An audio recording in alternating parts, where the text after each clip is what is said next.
السلام على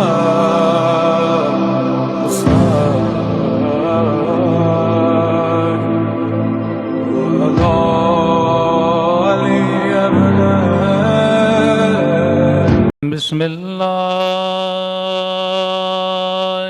الرحمن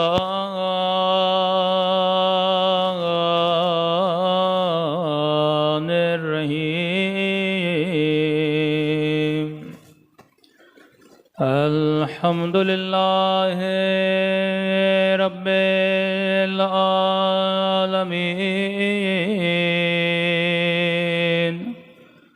الحمد للہ کما هو اہلہ الصلاۃ والسلام علی سید المرسلین وخاتم نبیین ابی القاسم محمد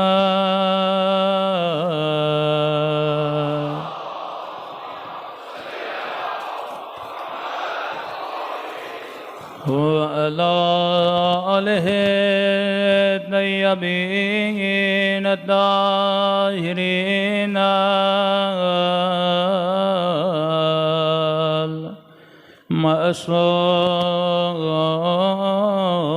المعصومین۔ سب مل کے دعائے امام زمانہ۔ اللہم کل ولیک حجت ابن الحسن صلواتک علیہ وعلی آبائہ فی هذه الساعة وفي كل وليا وحافظا وقائدا ودليلا وعينا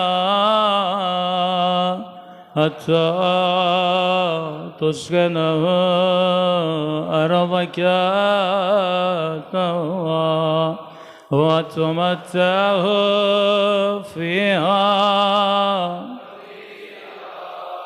برحمتك يا أرحم الراحمين صلوات پڑھیں۔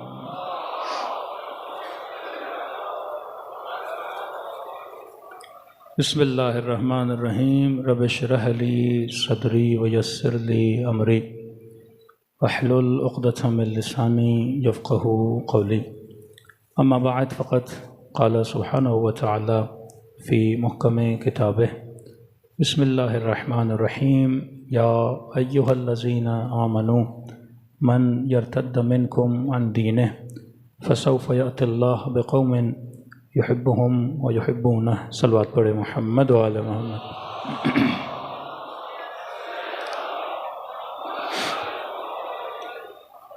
دعا ہے پروردگار عالم ہم سب کی عبادتوں کو اپنی بارگاہ میں قبول فرمائے اور جو مقصد زندگی لے کر فرش عزا پہ آئے خدا ان مقاصد میں ہم سب کو کامیابیاں کامرانیاں نصیب فرمائے۔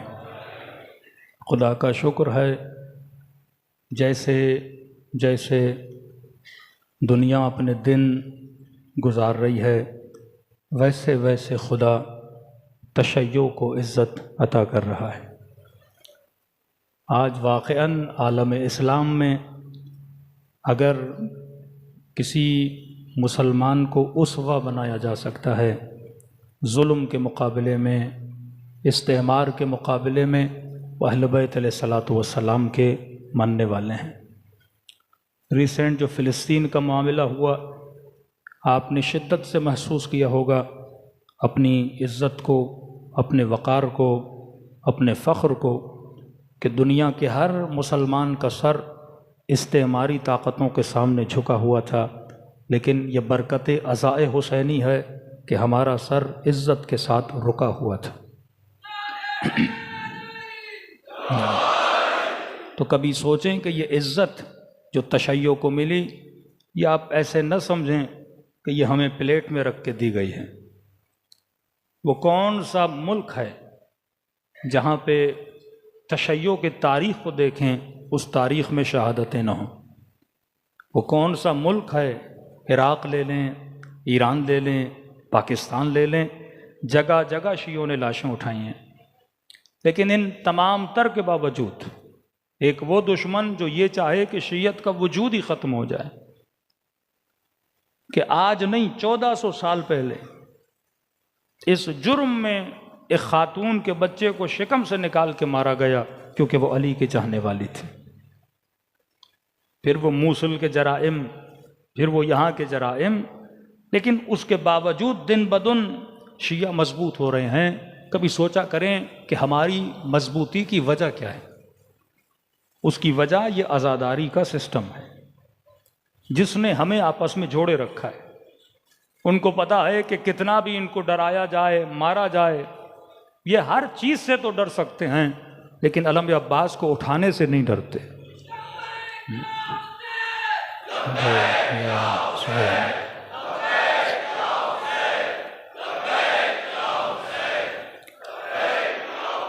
یہ وحدت، یہ محبت، یہ اخوت کے اس مجمع میں کئی ایسے لوگ ہیں جو شاید ایک دوسرے کو جانتے بھی نہیں ہیں۔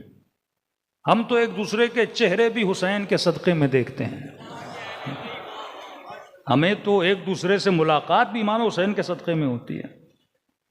تو کوشش رہی کہ IRC میں جو مجالس پڑھیں وہ علمی بھی ہوں، فکری بھی ہوں، اور کیونکہ یہ آخری ہماری مجلس ہوتی ہے، تھکاوٹ بھی ہوتی ہے، لیکن آپ کی سماعتیں یقیناً ہماری تھکاوٹ کو بھی دور کریں گی۔ موضوع اس سال عشرے کا دا سیکرٹ نیٹ ورک آف اہل البیت علیہ الصلوۃ والسلام، اہل بیت کا وہ چھپا ہوا نیٹ ورک جس نے ایک امام کش معاشرے کو، ایک ایسا معاشرہ جو امام کا قاتل تھا، اس معاشرے کو امام زین العابدین نے ناصر امام بنا دیا۔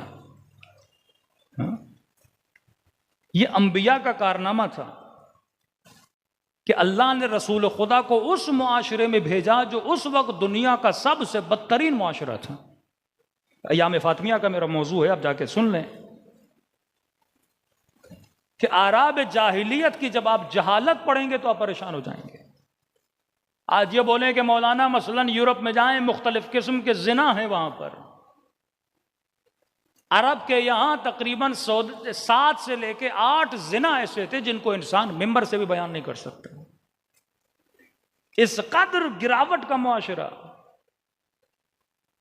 آپ نے کبھی سوچا نہیں؟ اگر نبی کو بھیجنا تھا تو روم ایک بہت بڑی سویلائزیشن، ایجپٹ ایک بہت بڑی سویلائزیشن، ایران ایک بہت بڑی سویلائزیشن، لیکن نبوت کو نہ ایران میں بھیجا گیا، نہ مصر میں بھیجا گیا، نہ روم میں بھیجا گیا۔ اس زمانے کے سب سے پسترین لوگ، غیر مہذب، غیر انسیولائزڈ لوگوں میں رسول خدا کو بھیجا گیا، کیونکہ امام کا کام یہی ہے کہ مردہ قوموں کو زندہ کرے۔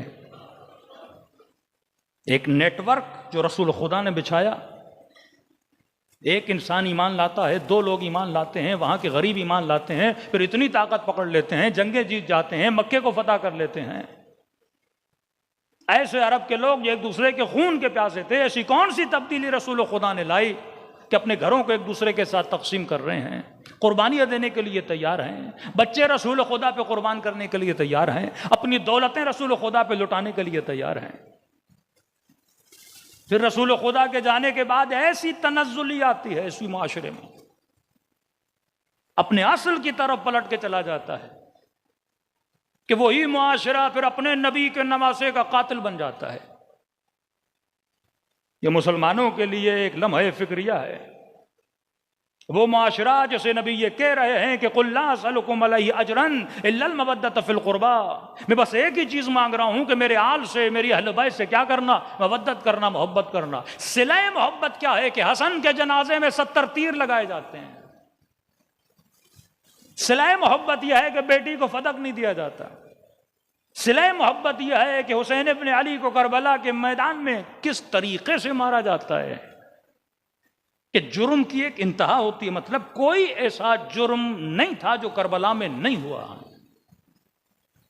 مولا حسین کو شہید کرنا تھا ٹھیک ہے، لیکن لاشوں کو پامال کرنا، 4 سالہ بچیوں کو تماچے مارنا، ہاتھوں میں رسیاں باندھ کے بازاروں میں لانا۔ اس ملک میں کتنے کمیشن بنتے ہیں، مسلمان ایک کمیشن اپنی تاریخ پہ بھی تو بنائے کہ یہ معاشرہ راتوں راتوں بدل گیا۔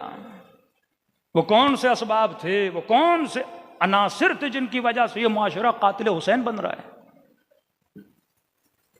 پھر کیا آج کے مسلمان کو ڈرنا نہیں چاہیے کہ اگر وہ معاشرہ جس کا فاصلہ نبی سے بہت کم ہے وہ قاتل حسین بنا، میں جو آج کے معاشرے میں رہ رہا ہوں 1400 سال کا فاصلہ ہے، میں تو اس سے بھی بدتر بن سکتا ہوں۔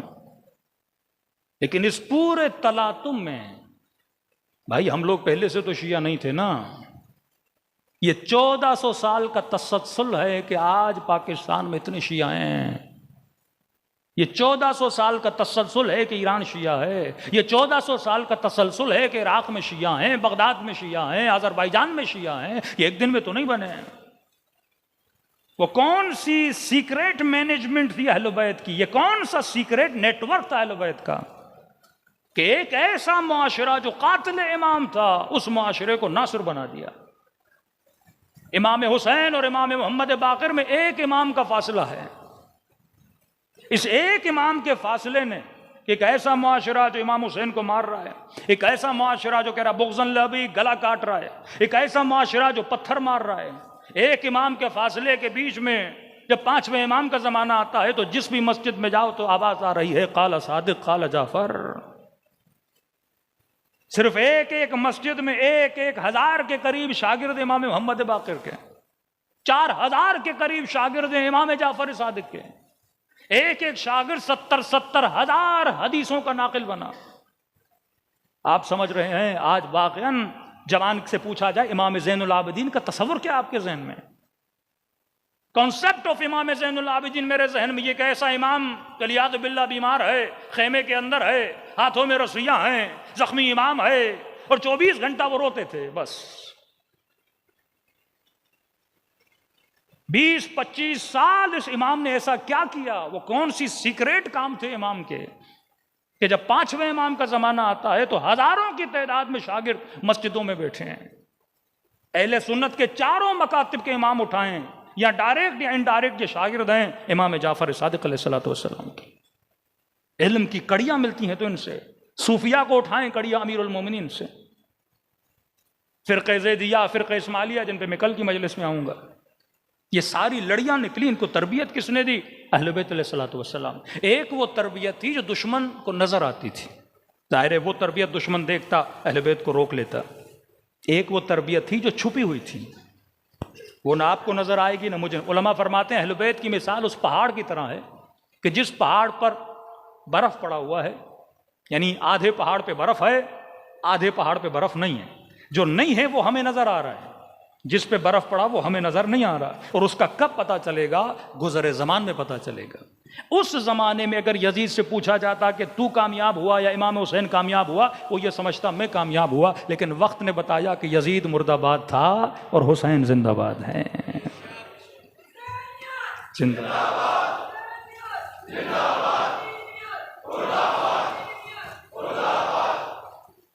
دیکھیے ضیاء الحق جب حکومت میں تھا تو سمجھ رہا تھا میں کامیاب ہوں، نیچے چاپلوس بھی بولتے تھے امیر المومنین امیر المومنین، وہ بھی سمجھ گیا کہ بھائی میں کیا ہوں، امیر المومنین بن گیا۔ لیکن بندہ جناب جب کام کر رہا ہوتا ہے اسے پتہ نہیں لگتا کہ میں کامیاب ہوں یا ناکام ہوں۔ یہ 20 سال گزرنے کے بعد، 10 سال گزرنے کے بعد پتہ چلتا ہے کہ کامیاب تھا یا ناکام تھا۔ وہ سیدہ زینب کا جملہ کہ یزید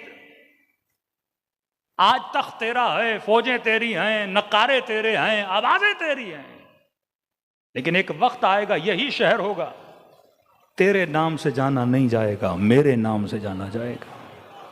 ہاں؟ کہاں ہیں آج جو کل تخت پر تھے؟ آج ہے نام و نشان۔ متوکل نے امام حسین کے روزے کو گرانے کی کوشش کی، لاشوں پہ گھوڑے دوڑائے گئے، ایک صحرا میں امام حسین کے بدن کو چھوڑا گیا، لیکن آج جائیے کربلا، چمک رہا ہے حسین کا روزہ۔ کس قدر خدا نے محبت ان بندوں کے دلوں میں ڈال دی ہے، یہ وقت بتاتا ہے کہ کامیابی کیا تھی، ناکامی کیا تھی۔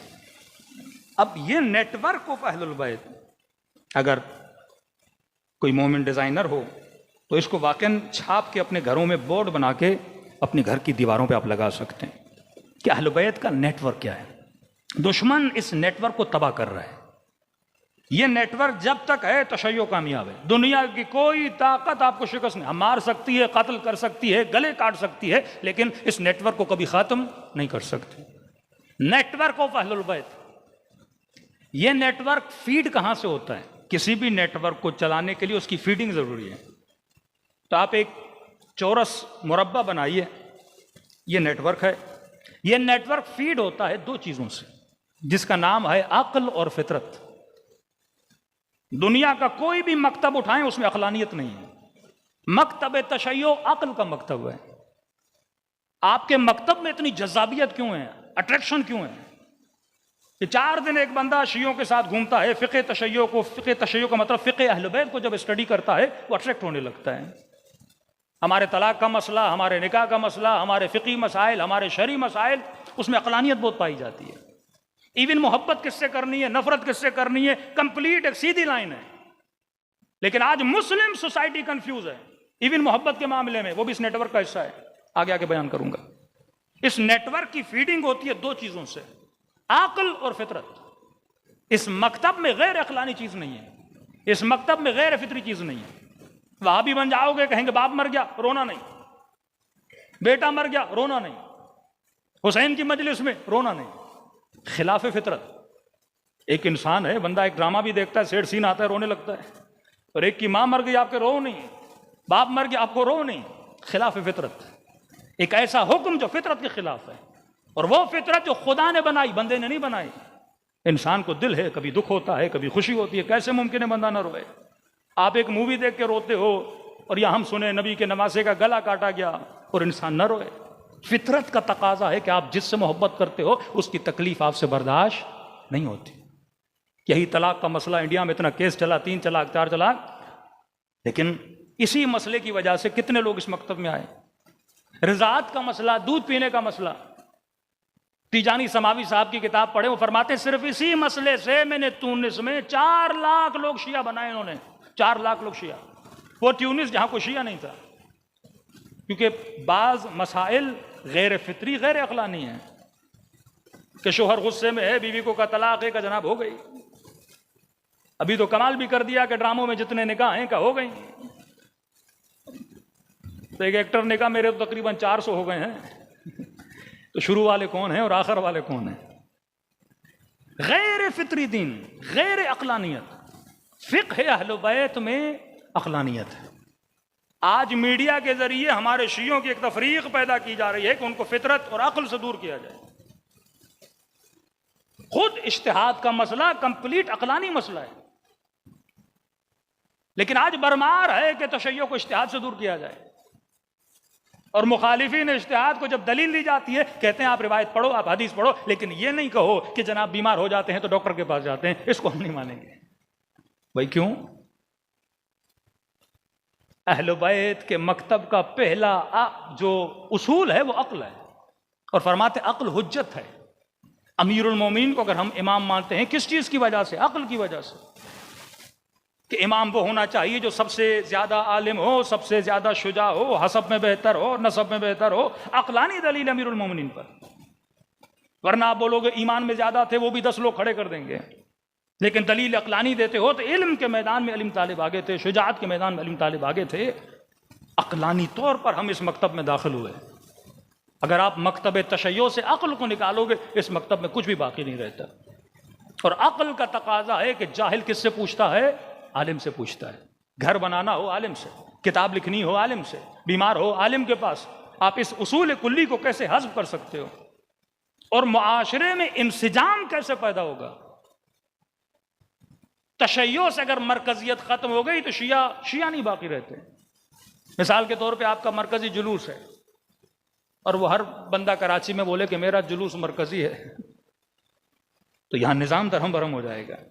تو عقل کا تقاضا ہے کہ مرکزیت ایک ہونی چاہیے، کیونکہ مرکزیت میں کیا ہوتا ہے؟ انسجام پیدا ہوتا ہے.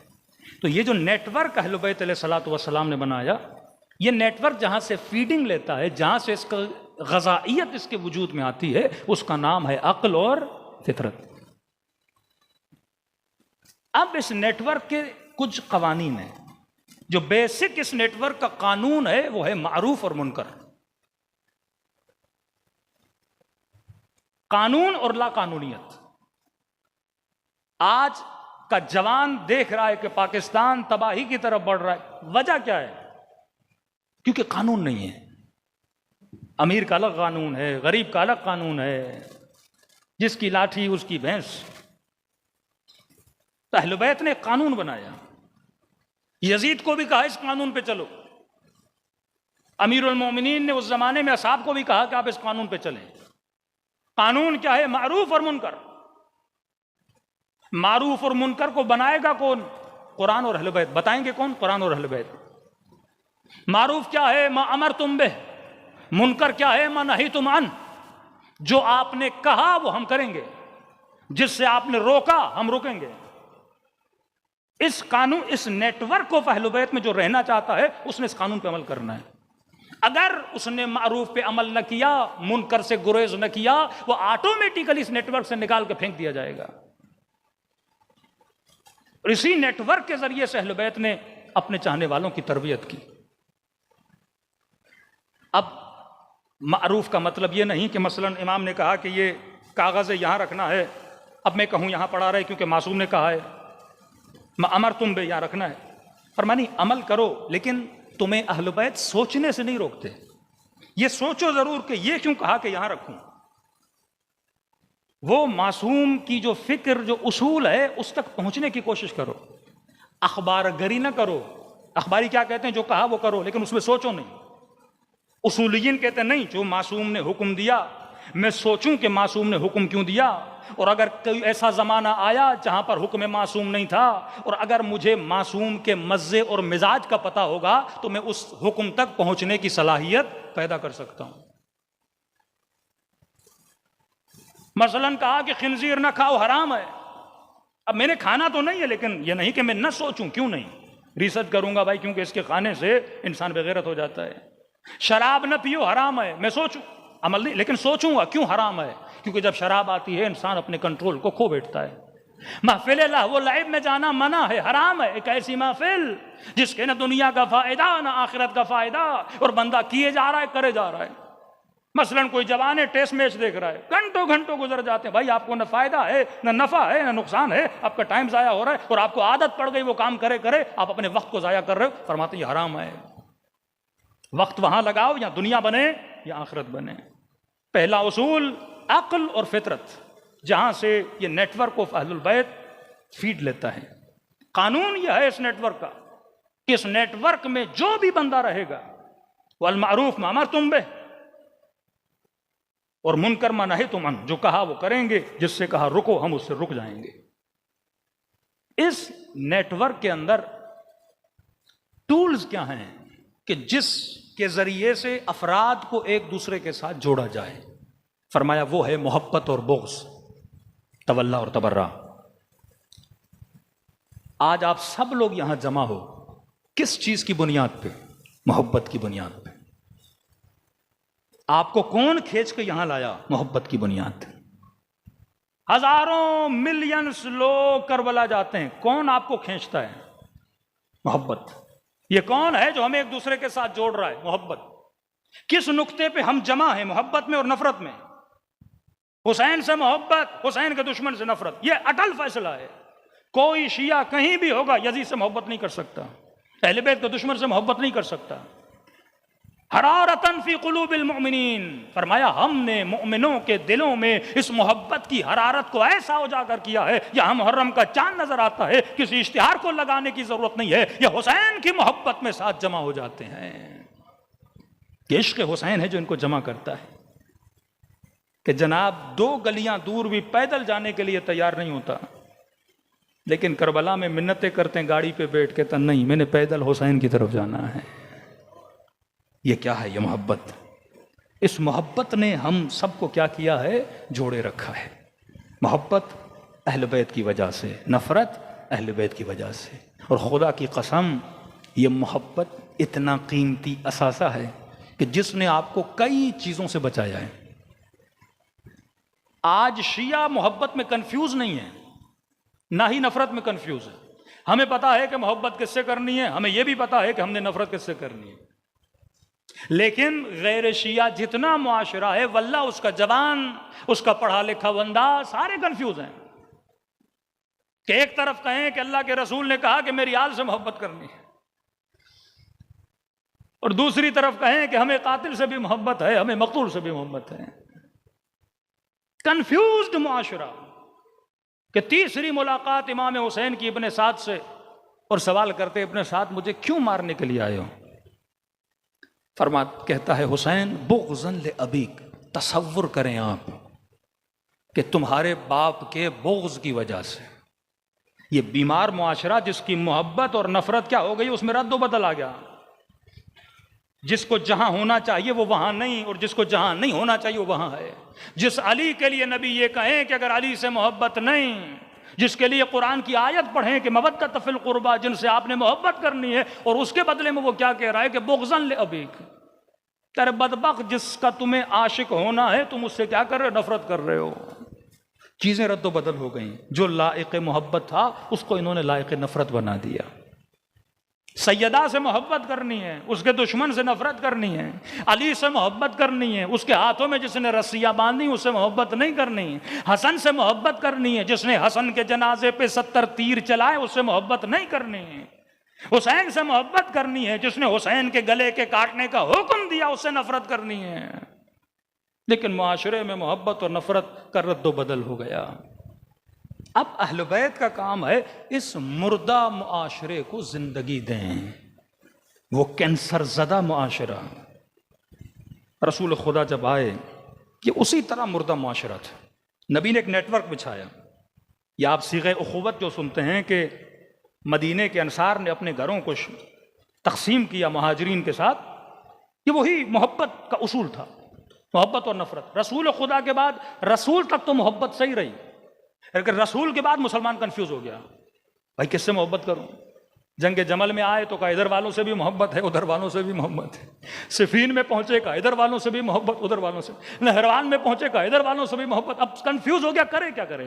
صفین میں امیر المومنین کے پاس سے شخص آتے، مولا میں کنفیوز ہوں، ادھر بھی دیکھتا ہوں اصحاب ہیں، ازواج ہیں، رسول کی زوجہ، ادھر دیکھ رہا ہوں آپ ہیں، مولا میں امام نے فرمایا اگر کنفیوز ہو لڑنے کی ضرورت نہیں ہے، بارڈر پہ چلے جاؤ، کہیں تمہارا ایمان خراب نہ ہو جائے۔ اس میدان میں وہی رہ سکتا ہے جس سے اپنی محبت پر یقین ہو۔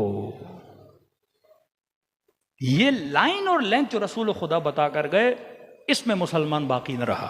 اب ایک مثال دے رہا ہوں اس عرب کے معاشرے کی کہ کس قدر یہ معاشرہ ذلتوں میں تھا، اور نبی نے کہاں لا کے اسے کھڑا کیا۔ جنگ بدر، اتنی قربانیاں دیں انہی معاشرے کے لوگوں نے جو ضلالتوں میں تھے، جو بت پرستیوں میں تھے، لیکن نبی نے ہدایت دی، ان کو جوڑا۔ پھر پستیوں میں گیا، پھر امام حسین نے آ کر اس معاشرے کو ہدایت دی۔ کہنے لگا یا رسول اللہ، قرآن کی آیت ہے نا، یہ اپنی بیٹیوں کو زندہ درگور کیا کرتے تھے۔ کہنے لگا یا رسول اللہ مجھے ایک پشیمانی ہے۔ کیسی؟ کہ میرے گھر میں بیٹی پیدا ہوئی، میری بیوی نے اسے کسی بادیہ نشین بندی کو دے دیا، کیونکہ اسے پتا تھا میں اسے قتل کر دوں گا۔ میری بیٹی وہاں رہی 6-7 سال، 8 سال کی ہو گئے۔ وہ خاتون جس نے میری بیٹی کو پالا تھا، اس کے دل میں یہ آیا بچی بڑی ہو گئی، اب میں اسے نہیں ماروں گا۔ اس نے بلایا اور مجھے بٹھایا، اور وہ بچی آئی، میں نے دیکھی، میں نے کتنی پیاری بچی ہے۔ جب میں نے اس بچی کی تعریف کی، بڑی خوبصورت بچی، بڑی پیاری بچی تھی. تو اس خاتون نے یہ سمجھا کیونکہ ظاہر ہے یہ بچی اس کو اچھی لگ رہی ہے تو اس نے مجھے سچ بتا دیا. اب مجھے یقین آ گیا ظاہر ہے مہر و محبت تمہارے دل میں ہے اور میں نے بتایا تمہاری اولاد ہے, لہٰذا اب مجھے پتا ہے کہ تم اسے قتل نہیں کرو گے. کہتا یا رسول اللہ, میں اس بچی کو لے گیا ایک صحرا میں, جس طرح بچوں کے ساتھ کھیلتے ہیں, کھیلتے کھیلتے گڑھا کھودا. جب پورا گڑھا کھد گیا تو میں نے اس بچی کو اس میں دھکا دیا اور میں نے مٹی ڈالنا شروع کی. جب بچی کھیل رہی تھی تو اس کا ہاتھ میرے ہاتھ میں تھا یا رسول اللہ. اب یہاں تک بھی اس کا دل نہیں تڑپا کہ اپنی بچی کو مار رہا ہوں. مٹی ڈالی پھر بھی کہتا یا رسول اللہ میرا دل نہیں تڑپا. لیکن جب اس بچی کو میں نے گرا لیا تو اس کا ہاتھ میری انگلی میں تھا, مٹھی میری انگلی میں تھی, اور جیسے میں مٹی گرا رہا تھا تو اس نے بڑی زور سے میری انگلی کو پکڑا ہوا تھا. یا رسول اللہ جیسے اس کی جان, اس کی سانسیں اکھڑنے لگیں تو اس نے زور سے تھاما ہوا تھا, آہستہ آہستہ اس کی مٹھی نے میری انگلی کو چھوڑ دیا. یا رسول اللہ جب یہ منظر آیا تو میرے دل میں پشیمانی ہوئی کہ یہ میں نے کیا کیا ہے. اب آپ بتائیے میرا حکم کیا ہے. اس معاشرے کو رسول خدا نے وہاں لا کے کھڑا کیا کہ یہ قربانیاں دینے لگے. یہ شعب ابو طالب میں قربانیاں دے رہے ہیں, یہ کفار مکہ سے لڑ رہے ہیں, یہ مشرکین مکہ سے لڑ رہے ہیں, یہ اپنے گھروں کو تقسیم کر رہے ہیں. اس بلندی پہ لا کے رسول خدا نے کھڑا کیا. اب رسول جاتے ہیں پھر پستیوں کی طرف جانا شروع ہو گئے. عام تصور یہ ہے کہ امیر المومنین 25 سال گھر میں بیٹھ گئے ہیں, لیکن کسی کو نہیں پتا کہ امیر المومنین نے 25 سال میں پلاننگ کیسے کی. ایک طرف وہ امیر المومنین جن کا فتح ان سے لیا گیا, کیونکہ کسی بھی نظام کو چلانے کے لیے پیسے کی ضرورت ہوتی ہے. تبھی آئے ولایت میں وَيُؤْتُونَ الزَّكَاةَ ہے. جب امیر المومنین کی ولایت کا ذکر خدا کرتا ہے تو وہاں پہ خدا زکوٰۃ کا ذکر کرتا ہے. مطلب اگر نظام ولایت کو چلانا چاہتے ہو تو اس نظام میں زکوٰۃ کا فلسفہ, خمس کا فلسفہ ہونا چاہیے. جب تک آپ کے پاس خمس کا فلسفہ نہیں, آپ ہمیشہ حکومتوں کے محتاج رہو گے. لیکن اگر آپ کے اندر انڈیویجول اکنومی کو مضبوط کیا جائے گا, آپ کسی حکومت کے محتاج نہیں رہو گے, آپ کا نظام اور نیٹ ورک چلتا رہے گا. ہم مجلسیں کرواتے ہیں کسی حکومت کے محتاج نہیں, ہم جلوس نکالتے ہیں کسی حکومت کے محتاج نہیں. یہ لوگوں کی اپنی فنڈنگ ہے. مطلب نظام ولایت کو چلانے کے لیے تشیع میں ڈونیشن کا کانسیپٹ ہونا چاہیے. جب تک یہ ڈونیشنز, قربانی, پیسے دینے کی صلاحیت نہیں ہو, کبھی آپ کا نظام چل نہیں سکتا. 25 سال امیر المومنین نے اس نیٹ ورک کو چلانے کے لیے, کہ وہ وقت امیر المومنین پہ کہ گھر میں فاقے پڑے ہوئے تھے. ایک خاتون نے کہا کہ علی کنویں سے ایک پانی کی بالٹی مجھے نکال کے دو, اس کے بدلے میں تجھے چند کھجوریں دوں گی. اور جب یہ بالٹی نیچے جاتی تھی تو جو رسی بنائی جاتی تھی وہ کھجور کے تنے سے بنائی جاتی تھی, اور اتنی سخت ہوتی تھی کہ انسان کے ہاتھوں میں زخم پڑ جاتے تھے. راوی کہتا ہے کہ مولا علی نے اس بالٹی میں پانی بھرا اور جب باہر نکالی تو مولا کے سارے ہاتھوں میں خون بھر چکا تھا. یہ فقر و فاقہ کا عالم تھا. پھر ایک وقت ایسا آتا ہے چوتھے امام کے زمانے میں, امام حسن کے زمانے میں, کہ بڑے بڑے باغات کے مالک بن جاتے ہیں کہ ایک آپ کا امام 4000 سے زیادہ غلام خریدتا ہے. یہ سارا پیسہ کیسے آیا؟ کہ 25 سال امیر المومنین نے نخلستان لگائے. امیر المومنین آج بھی سعودی عرب جائیں گے, بآئر امیر المومنین, امیر المومنین کے کنویں آج بھی سعودی عرب میں موجود ہیں جو آج تک پانی دے رہے ہیں. اس وقت سب سے بڑی قیمتی چیز تھی کنویں تھے, قیمتی چیز تھی زمینوں میں کھجورے لگانا تھا, نخلستانوں کا. امیر المومنین نے اس زمانے میں نخل لگائے. علی کو پتا تھا 25 سال بعد میرے بیٹوں کو انہی نخلستانوں کی ضرورت پڑے گی. پھر انہی نخلستانوں سے غریبوں میں تقسیم کی جاتی تھی. سخاوت امام حسن, باغ امام حسن کا کانسیپٹ کہ کوئی بھی ایسا فقیر نہیں تھا جو اس در سے خالی ہاتھ جاتا. یہ 25 سال امیر المومنین کی محنت تھی, کیونکہ جب تک رسول کا زمانہ تھا مولا علی جنگی سردار تھے, جنگ میں علی کی زندگی گزری, اور رسول خدا کے جانے کے بعد فدق بھی لے لیا گیا. کوئی حکومتی عہدہ امیر المومنین کے پاس نہیں ہے, کوئی مال غنیمت جو ملا امیر المومنین نے غریبوں میں تقسیم کر دیا. 25 سال کی امیر المومنین کی پلاننگ پلاننگ تھی، اور وہ باغات امام حسن و حسین کو ملے، اس کے بعد امام زین العابدین کو ملے۔ تو یہ نہیں کہ امیر المومنین صرف گھر میں بیٹھے ہوئے تھے۔ آج کے جوان سے پوچھو امام زین العابدین کا کانسیپٹ تمہارے ذہن میں کیا ہے؟ افسوس سے اس کے ذہن میں ایک ایسا امام ہے الیاذ باللہ جو بیمار ہے، جو خیمے میں ہے، جس کے ہاتھوں میں رسیاں ہیں، جو 24 گھنٹہ بیٹھ کے رو رہا ہے، اس کے علاوہ کوئی تصور نہیں ہے۔ ارے 25 سال امام زین العابدین نے ایک ایسا نیٹ ورک بچھایا کہ جس کے نتیجے میں 5ویں امام کو 1000 شاگرد، 6ٹھے امام کو 4000 شاگرد ملتے ہیں، پھر 6ٹھے امام نے ایسا نیٹ ورک بچھایا، پھر 7ویں امام نے ایسی آرگنائزیشن بنائی کہ جس سے ہزاروں وکیل بنے۔ دشمن تو یہ سمجھ رہا تھا کہ ہم امام رضا کو اپنے پاس بلا رہا ہوں، لیکن اسے کیا پتا تھا کہ رضا تیری مرضی سے مشہد نہیں آ رہے، وہ اپنی مرضی سے مشہد کی طرف روانہ ہو رہے ہیں۔ آج سرزمین طوس میں اگر امام رضا نہ ہوتے، ایران میں تشیع اتنی مضبوط نہ ہوتی۔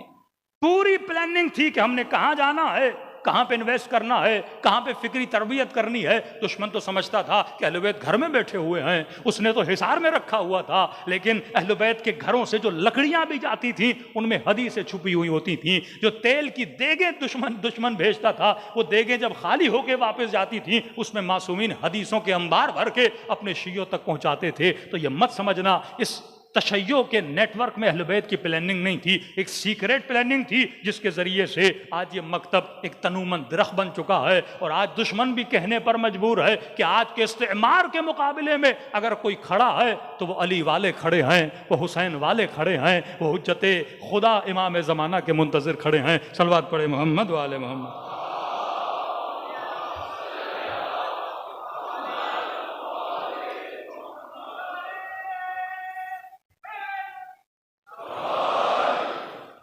تو اس نیٹ ورک کی بنیاد فیڈنگ عقل اور فطرت۔ اس نیٹ ورک کا قانون لآمر بالمعروف وانہی عن المنکر، جو کہا وہ کرو، جس سے روکا اس سے رکو۔ اس نیٹ ورک کا ساز و کار یہ کام کیسے کرتا ہے؟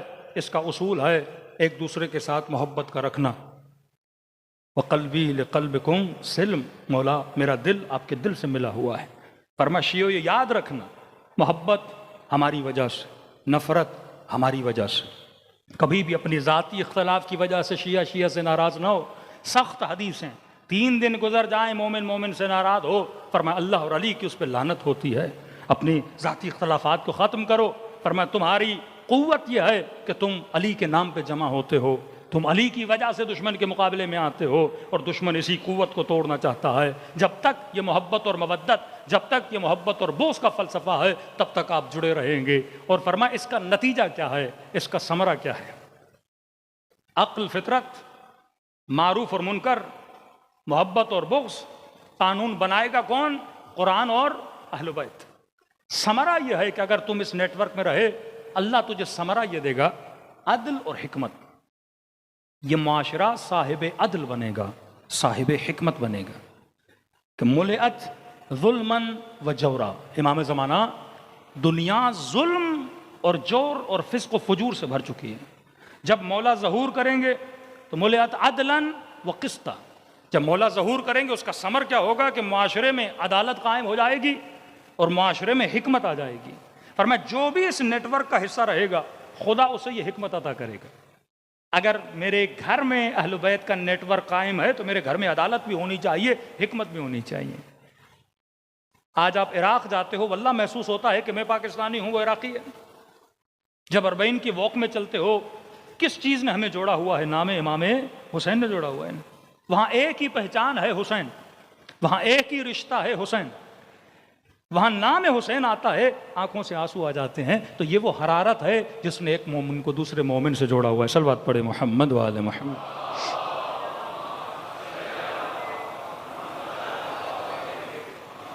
اور امام کا کام ہے ہمیشہ ہمیں بلائے۔ مسئلہ یہ ہے کہ جو سسٹم کے اوپر ہے وہ امام ہے یا نبی ہے؟ مسئلہ امام و نبی میں نہیں ہے، امام معصوم، نبی معصوم۔ مسئلہ ہے سسٹم کے افراد میں، کہ سورہ جمعہ میں کہا حبیب وَإِذَا رَأَوُا التِّجَارَةَ وَلَهْوًا انفَضُّوا إِلَيْهِ وَتَرَكُوكَ قَائِمًا۔ اے حبیب جب یہ تجارت کو دیکھتے ہیں، جب یہ لہو و لعب کو دیکھتے ہیں، تجھے چھوڑ دیتے ہیں۔ وَتَرَكُوكَ، تو کھڑا ہوا ہے۔ آج بھی امام زمانہ کھڑے ہیں، امام کبھی بیٹھتا نہیں۔ فرمائی جب یہ تجارت کو دیکھ، بزنس کو دیکھتے ہیں، پیسے کو دیکھتے ہیں، لہو و لعب کو دیکھتے ہیں، یہ تجھے چھوڑ دیتے ہیں۔ اور امام زمانہ کے وہ جملے مرعشی نجفی صاحب کو یا علی ابن مہزیار کی ملاقات میں مولا فرماتے ہیں مجھے شکوہ ہے اپنے چاہنے والوں سے دو صفات کی وجہ سے، انہوں نے اپنے امام کو چھوڑ دیا دو چیزوں کی وجہ سے، یہی سورہ جمعہ۔ آج ہدف دو ہیں، یا پیسہ بناؤں یہ فکر ہے، یا فکر یہ ہے کہ پیسہ بنا لیا اب خرچ کہاں کروں، یا صبح سے شام تک پیسے بنانے کے پیچھے ہوں اور جب پیسہ آ گیا تو صبح سے شام تک اس فکر میں ہوں کہ پیسہ میں نے لگانا کہاں ہے۔ اور دشمن دونوں ذرائع بناتا ہے، پیسے بنانے کے ذریعے بھی دیتا ہے، اور جب آپ کے جوان آپ کی نسلیں پیسے بنا لیتی ہیں پھر وہ ذریعے بھی بناتا ہے کہ تم نے پیسے کہاں خرچ کرنے ہیں۔ ہمارے یہاں کچھ ایسے امیر بھی ہیں جن کو پتہ بھی نہیں کہ ہماری دولت کتنی ہے۔ ایک بزنس کمیونٹی کے تھے اور کہنے لگے افریقہ میں مولانا میرے پاس تو پیسہ اتنا ہے مجھے پتہ ہی نہیں میں خرچ کہاں کروں۔ میں نے کہا اب ہمیں دیں، ہم آپ کو بتاتے ہیں خرچ کہاں کرنا ہے۔ آج ایسے لوگ جن کو پیسہ اتنا لیکن پتہ نہیں خرچ کہاں کریں، پھر خرچ ایسی جگہوں پہ کرتے ہیں واللہ واللہ اپنی عیاشیوں میں، اپنے شوق کو پورا کرنے میں، لوگوں کے دکھاوے میں۔ اور میں نہیں، اس سسٹم کے اندر ہو تو یہ بھی اہل بیت بتاتے ہیں، وہ یہ نہیں کہتے دنیا سے فائدہ نہ لے، اہل بیت یہ نہیں کہتے گاڑی نہ لے، کہتے ہیں گاڑی پہ تو سوار ہو جا، گاڑی تجھ پہ سوار نہ ہو جائے۔ دنیا کی سواری تو نے کرنی ہے، دنیا تیری سواری نہ کرے۔ صلوات پڑھے محمد والے محمد۔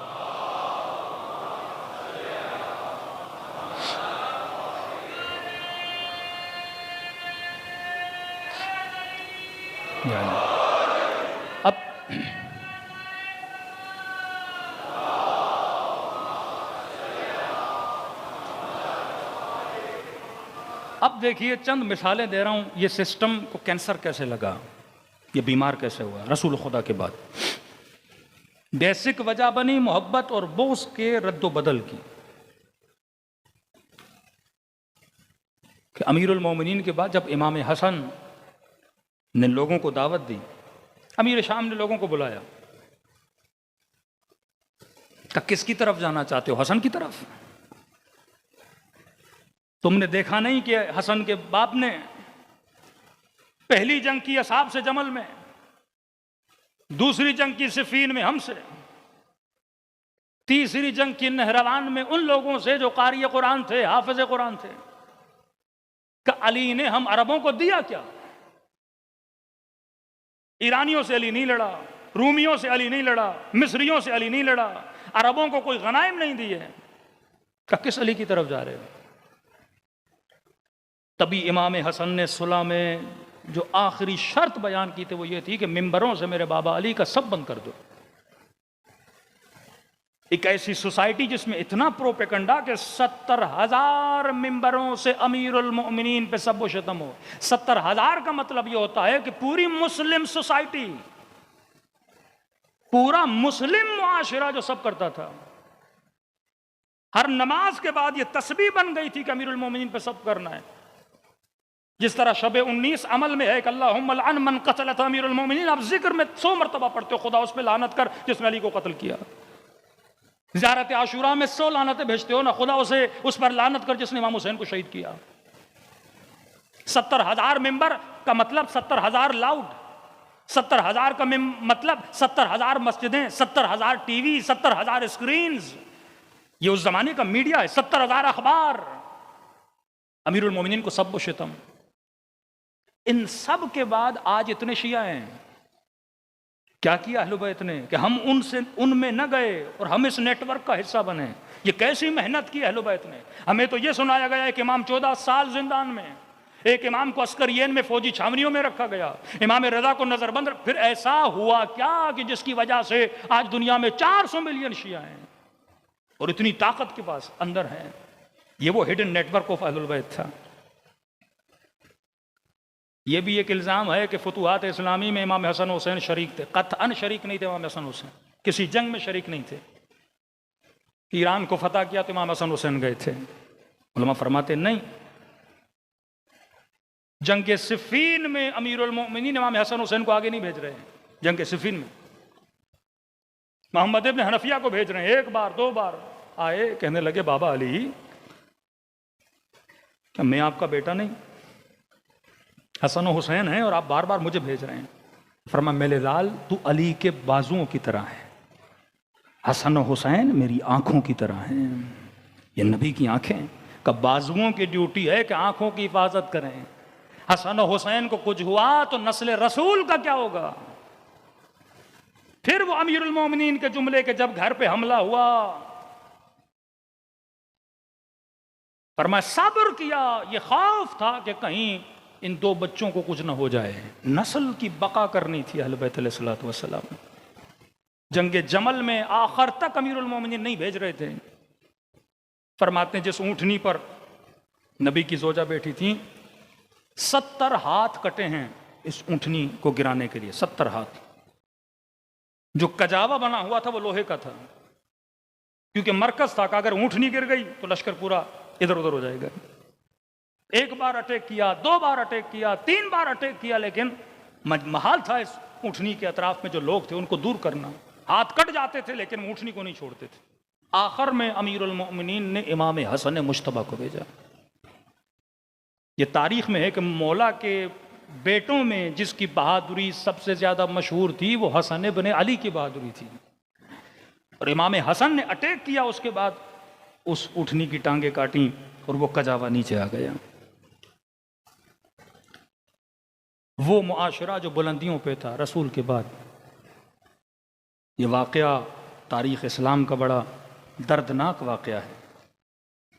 مالک ابن نویرہ کا قتل، یعنی یہ آپ سمجھے رسول خدا دنیا سے جاتے ہیں، یہ ریسنٹ واقعہ ہے. میں نے کہا یہ سسٹم عقل سے مرتبط ہے. آج ہی اس واقعے کو میں تاریخ طبری، تاریخ یعقوبی اور ایک کتاب ہے ان کی البلازری، تینوں میں کہ مالک ابن نویرہ اپنے باغ میں تھے. جرم یہ تھا کہ حکومت کو مانتے نہیں تھے، وہ زکوٰۃ نہیں دیتے تھے. ان کو مارا. مارنے کے بعد اسی رات ان کی بیوی کے ساتھ زیادتی کی. جس دیگ میں کھانا بن رہا تھا اس دیگ کے نیچے مالک ابن نویرہ کا سر رکھا اور کھانا کھا کے چلے گئے. اب میں ایک مقالہ پڑھ رہا تھا، آپ عقل کی مثال دے رہا ہوں. جب یہ بات جناب ابوبکر تک پہنچی، انہوں نے کہا میں حد جاری کروں گا. جس نے یہ کام کیا جناب خالد. جناب عمر نے روکا.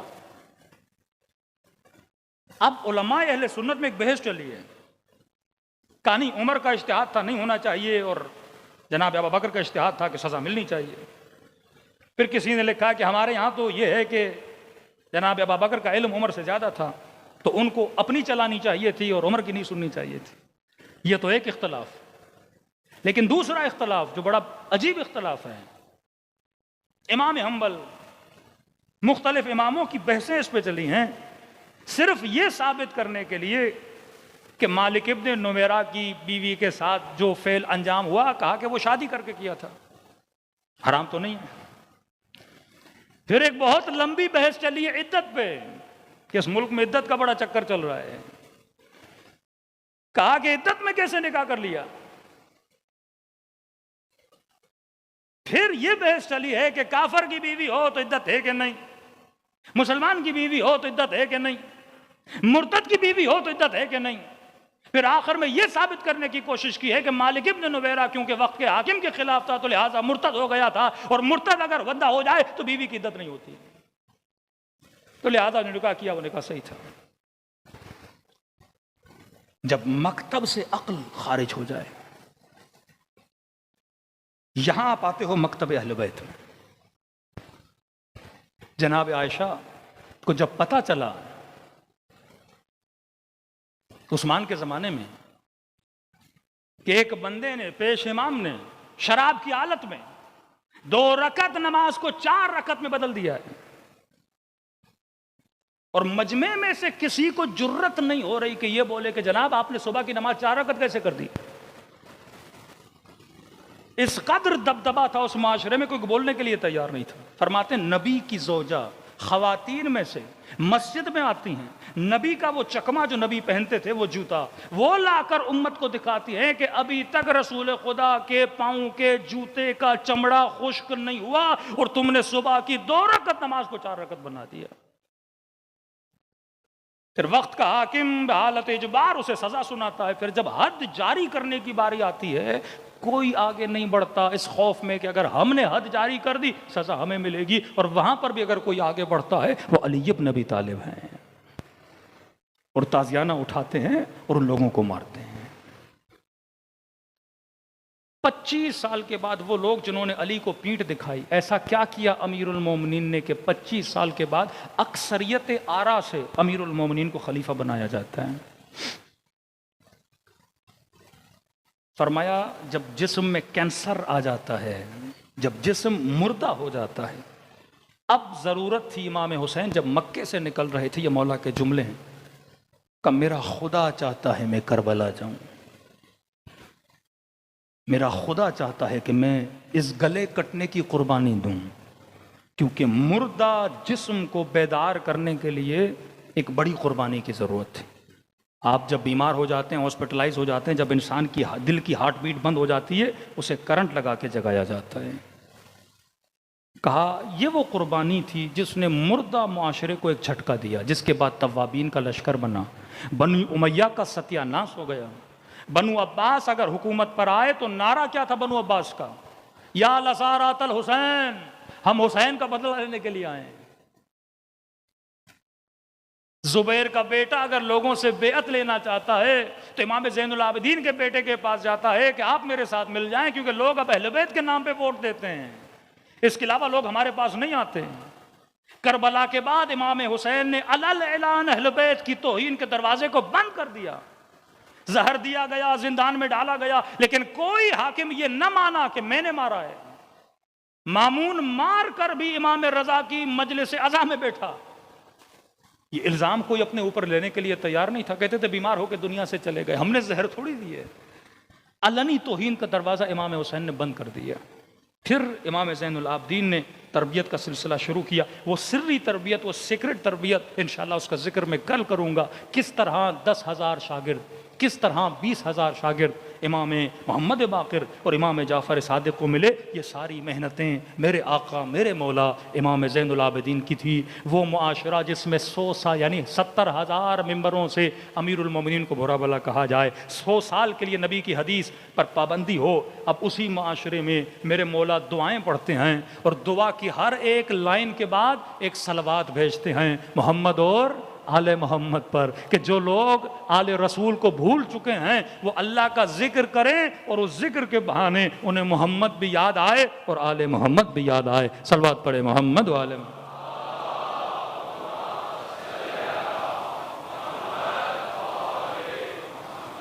وَعَجِّلْ فَرَجَهُمْ. آج ہمارے مسلمان بھائی جو تفسیر کرتے ہیں من کنت مولا فہذا علی المولا کی، کتنی مولا سے مراد دوست ہے. آپ کسی برادر کو کہو کہ جناب چلو ہم نے دوستی ہی مانا کہ جو مجھ رسول کو دوست رکھتا ہے وہ علی کو دوست رکھے، کم از کم دوستی تو اچھی نبھاتے. یہ کیسی دوستی تھی کہ علی کے ہاتھوں میں رسیاں باندھی جا رہی ہیں؟ یہ کیسی دوستی ہے کہ نبی کی بیٹی کو تکلیفیں دی جا رہی ہیں؟ یہ کیسی دوستی ہے کہ علی کی نواسیوں کے سروں سے چادریں چھینی جا رہی ہیں؟ اگر آپ کی دوستی یہ ہے تو آپ کی دشمنی کا عالم کیا ہوگا؟ دوستی میں گلے کاٹ دیے، دوستی میں لاشوں کو پامال کر دیا. شکر خدا کریں مکتب عقل کے ماننے والے ہو، تربیت اہل بیت میں رہنے والے ہو. آج واللہ معاشرہ اتنی تیزی سے تباہ ہو رہا ہے. آپ ترکی چلے جائیں، روزہ رکھتے ہیں، افطار میں شراب پیتے ہیں. آپ ملیشیا چلے جائیں، نام میں سارے مسلمان، لیکن کسی ایک کو پکڑ کے پوچھو نبی کے نواسے کتنے تھے، نہیں پتا. بولو رسول خدا کے 10 صحابیوں کے نام بتاؤ، نہیں پتا. لیکن آج فرش عزا سے کسی بچے کو بھی کھڑا کرو نہ پوچھو نبی کے نواسے کتنے تھے. یہ شعور آپ کو فرش عزا نے دیا، یہ فکر مجلس امام حسین نے دی، یہ احسان ابی عبداللہ الحسین ہے جو فرش عزا پر آئے. اور فرمایا اس وقت کو اہمیت دو، عام نہ سمجھو. کبھی بھی ہر رات کو ایک جیسی نہ سمجھا کرو. کبھی محسوس کیا کہ جیسے محرم کا چاند نظر آتا ہے انسان کا دل غمگین ہو جاتا ہے؟ شہادت تو 10 محرم کو ہے نا، آج غم کیسے آتا ہے؟ فرمایا کیونکہ ایک امام ہے جو پردے غیب میں ہے۔ وہ مولا فرماتے ہیں مومن تو سن کے روتا ہے، اللہ مجھے آنکھوں سے دکھاتا ہے۔ اور جب حجت خدا کا دل غمگین ہوتا ہے، کیونکہ اس نیٹ ورک میں محبت کا رشتہ ہے، تو جب ان کا دل غمگین ہوتا ہے تو اس کا اثر ہمارے دل پر بھی پڑتا ہے، ہم غمگین ہو جاتے ہیں۔ کبھی نوٹ کیا کریں، عصر شب جمعہ ایک غم کی کیفیت پیدا ہوتی ہے۔ پوچھا مولا کیوں پیدا ہوتی ہے؟ کیونکہ عصر شب جمعہ امام زمانہ کا دل غمگین ہوتا ہے، کیونکہ مولا کربلا جاتے ہیں۔ وقت سحر دل آمادہ ہوتا ہے، کیوں؟ کیونکہ وقت سحر حجت خدا عبادت میں مشغول ہوتے ہیں، اللہ کی رحمتیں آتی ہیں۔ کربلا جاؤ، زیر گنبد امام حسین، ایک عجیب کیفیت ہو جائے گی آپ کی، کیونکہ 70,000 ملائک اس جگہ پہ نازل ہوتے ہیں۔ فرمائیں آنسوؤں کی قدر و قیمت کو جانا کرو۔ بہت بڑے عالم دین بڑی اچھی مثال دیتے ہیں، فرماتے ہیں توبہ کا آنسو اور غم حسین کا آنسو۔ توبہ کا آنسو ایسا ہے کہ جب آپ گناہ کرتے ہو، اور گناہ کی مثال ایسا ہے کہ انسان کے کپڑے گندے ہو جائیں، نجاست پڑ جائے، آپ جا کو پانی میں دھو، کپڑے صاف ہو جاتے ہیں۔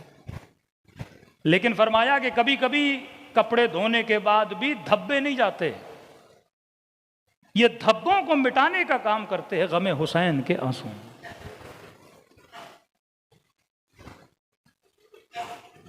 حر نے گناہ کیا، توبہ کی، اللہ نے معاف کیا، لیکن اس گناہ کے دھبے کو کس نے مٹایا؟ حسین ابن علی نے مٹایا۔ آج جتنے لوگ کربلا جاتے ہیں، جناب حر کی وہ عزت، وہ احترام، وہ وقار کتنا ہے۔ تبھی حدیث معصوم ہے، فرماتے ہیں ابھی ذاکر نے مصائب پڑھے نہیں، پڑھنا چاہتا ہے۔ ابھی تو رویا نہیں، رونا چاہتے ہو۔ فرمایا تم سب کے سروں کے پیچھے میری دادی زہرا کھڑی ہو جاتی ہے۔ میں نے آج کی کسی مجلس میں مقدس اردبیلی کا واقعہ سنایا کہ اتنے کریم تھے امام حسین، 7 کے قریب میرے مولا نے گھوڑے بدلے، 7۔ لِآمِرَ بِالْمَعْرُوف، جو کہیں وہ کرو۔ کا تعجب تھا کہ گھوڑا کیسے حسین کی بات نہ سنے، یہ ممکن نہیں، اور وہ بھی حسین ابن علی کا گھوڑا۔ کہ آگے بڑھو، نہیں بڑھ رہا۔ کہ عباس گھوڑا بدلو، نہیں بڑھا۔ کہ 7 گھوڑے بدلے گئے۔ اس کے بعد جو کھیتوں میں کام کر رہے تھے، جب بار بار گھوڑے بدلے تو وہ کھیت والے آ گئے کہ ماجرا کیا ہے، یہ گھوڑا آگے کیوں نہیں بڑھ رہا؟ امام نے کہا بتاؤ اس سرزمین کا نام کیا ہے؟ کسی نے کہا نینوا، کسی نے کہا بین الحرمین، کسی نے کہا شط الفرات۔ لیتے گئے۔ امام نے کہا کوئی اور نام؟ کہا نہیں، ہمیں اتنے پتہ ہیں۔ کہ کوئی تمہارے گاؤں میں بزرگ ہے، کوئی بوڑھا ہے جو سب سے عمر رسیدہ ہو؟ کہا مولا ایک ہے، ایک ہی زندہ ہے بندہ، اسے چارپائی پہ لے کر آئے۔ کہ فرزند رسول شکریہ کہ آپ ہمارے گاؤں میں تشریف لائے۔ امام نے کہا انہوں نے اتنے نام بتائے ہیں، اس سرزمین کا کوئی اور نام بھی ہے؟ اس نے کہا بزرگ کہا کرتے تھے اس سرزمین کا ایک نام کرب و بلا بھی ہے۔ کہ بس عباس یہاں خیمے لگا دو۔ ایک پلاننگ کے تحت، ارادہ خداوندی کے تحت امام حسین نے یہاں تک پہنچنا تھا۔ 4 ذرا در 4 ذرا امام حسین نے زمین خریدی۔ آج کوئی احسان نہیں کرتا آپ کو کربلا میں اگر جگہ دے، یہ حسین کی زمین ہے۔ پھر واپس کی کا اس شرط میں واپس کر رہا ہوں، میرے زائر جب کربلا آئیں گے 3 دن تم لوگوں نے ان کی خدمت کرنی ہے۔ صحرا تھا، اسباب نہیں تھے، اب ظاہر ہے اس صحرا میں اگر کوئی جاتا کھانا پینا کا ان کی خدمت کرو گے۔ امام حسین کے ذہن میں 2024 میں رہنے والے شیعہ بھی ہیں کہ میں دنیا سے جا رہا ہوں، یہاں پہ لوگ زیارت کے لیے آئیں گے، کربلا ایک بہت بڑا مرکز بنے گا، تب بتا رہے ہیں کہ ان کی خدمت کرنا جو آئیں۔ اور کہا کہ جب رکے وہاں پہ رکنے کے لیے تو اس بوڑھے نے منع کیا کہ مولا یہاں نہ رکے۔ کہ کیوں؟ کہ ہم نے سنا ہے آج تک کوئی نبی ایسا نہیں ہے جو زمین سے گزرا ہو اور اسے تکلیف نہ آئی ہو، کہ تم نے سنا ہے مجھے میرے نانا نے بتایا ہے کہ یہ وہ زمین ہے جہاں آپ کا گلا کاٹا جائے گا۔ اب مقدس اردبیلی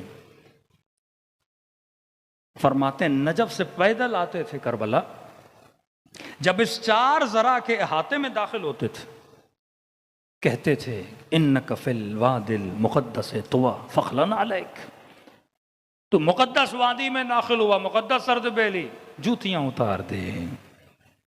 کہتے ہیں جوتیاں اتارتے تھے اور 4 ذرا کے فاصلے سے پیدل امام حسین کی طرف آتے تھے۔ کہا کبھی کربلا میں مقدس اردبیلی رکے نہیں 3 دن سے زیادہ۔ علماء فرماتے ہیں زیادہ نہ رکا کرو، کہ مولا کیوں؟ کہ کہیں ایسا نہ ہو حسین کی زیارت کی تشنگی مٹ جائے۔ ایک مومنہ تھیں قافلے میں، کہہ رہی تھی مولانا میں جا رہی ہوں، میرا دل اتنا تڑپ رہا ہے جیسے میرے وجود سے جان نکلی جا رہی ہے، میں کربلا چھوڑ نہیں پا رہی مولانا، ایسے لگ رہا ہے جیسے میں نے امام حسین کی زیارت ہی نہیں کی ہے، ایسے لگ رہا ہے جیسے میں آئی نہیں کربلا۔ میں نے کہا تو اچھی بات ہے نا، تشنگی ابھی بھی باقی ہے تو دوبارہ ہوگی نا، دل بھر جائے اور کربلا سے نکلو یہ اچھا نہیں ہے، کہ تشنگی باقی رہے،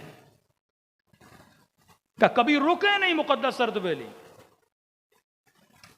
اور کسی شاگرد نے پوچھا کہ قبلہ ہم نے نہیں دیکھا کہ آپ کبھی کربلا جائے اور رات کو سوئیں بھی، آپ سوتے بھی نہیں؟ تو آنکھوں میں آنسو آئے کہ نہیں، ایک بار سویا تھا اور جب آنکھ لگی تو مجھے زینب کی فریادوں کی آوازیں سننے میں آئی، کہ اس دن کے بعد میں کبھی سو نہیں پایا۔ یہ وہ علماء تھے جو معرفت اتنی تھی خدا ان کو دکھاتا بھی تھا۔ علماء فرماتے ہیں سسٹم میں آئے ہو اس کے ایک ایک لمحے کو قدر اور قیمت کی نگاہوں سے دیکھا کرو۔ شاید مومنین سمجھیں کہ ہم یہاں پر بیٹھتے ہیں اس کا کوئی تھوڑا سا اجر ہے، یا ہم روتے ہیں تو اس کا کوئی اجر نہیں۔ ایک ایرانی بہت نیک بندہ تھا شیخ عبداللہ، یہ صدام کے آنے سے پہلے بہت زیادہ ایرانی عراق میں رہتے تھے، صدام کے آنے کے بعد یہ بیچارے ایران آ گئے کیونکہ مظالم شروع ہوئے۔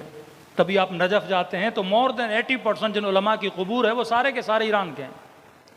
اجتہاد کا مرکز نجف تھا، صدام کے آنے کے بعد اجتہاد کا مرکز قم بنا۔